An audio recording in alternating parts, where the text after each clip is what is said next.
Maintenant, il est temps d'aborder l'entretien de recrutement.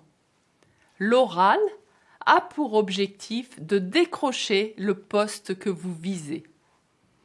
Alors tout d'abord, dès que vous vous présentez, que ce soit sur un salon, sur un événement d'entreprise ou à un entretien, mettez-vous bien en posture professionnelle. Adoptez une tenue adéquate. Il ne s'agit pas de prendre le costume cravate, ça convient de moins en moins. Évitez les tongs, les jeans tout déchirés, les décolletés plongeants. Et faites attention à votre posture et à ce que vous dites. Dominique a été embauché lors d'un covoiturage. Même si les échanges avec le recruteur étaient plus spontanés, Dominique a su mettre en avant ses atouts, y compris par sa posture et son langage. Pour vous permettre de faire la différence avec les autres candidats, je vais vous parler de la technique des 3 C. C comme contexte, C comme comportement, C comme conséquence. En entretien de recrutement, le candidat se définit en disant « je suis persévérant » par exemple. Cela ne donne aucune information au recruteur.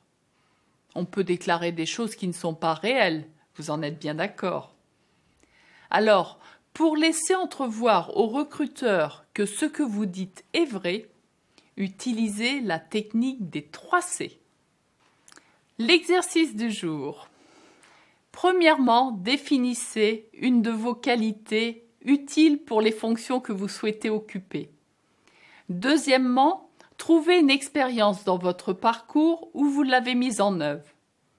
Troisièmement, exercez-vous à la raconter en exprimant les 3 C avec le contexte, le comportement que vous avez eu et les conséquences à cela.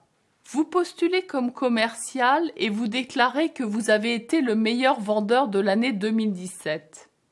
Exprimé ainsi, le recruteur n'a aucun élément sur votre manière de travailler. Si vous précisez que cela s'est passé dans un contexte de baisse de la consommation, à un moment où votre secteur d'activité enregistrait une chute des ventes de 50%, cela laisse entrevoir que vous avez fait quelque chose de spécial pour parvenir à ces résultats. Le recruteur vous demandera aussi la base sur laquelle s'est opéré le classement des vendeurs. Précisez ensuite ce qui vous a permis de parvenir à ces résultats. Est-ce une prospection auprès d'une nouvelle clientèle? Est-ce un contact qui vous a ouvert une commande au niveau d'un très gros client? Ainsi, le recruteur peut voir si votre progression est reconductible ou s'il s'agit d'une opportunité qui ne se présentera pas forcément chaque année. Pour mettre en avant sa persévérance, Magali, dont je vous ai déjà parlé, peut raconter sa régate dans la tempête. Prenez vous aussi une des expériences que vous avez notées lors du module 5 de la 2e semaine sur le style. Ainsi préparé, vous optimisez vraiment vos chances d'être recruté.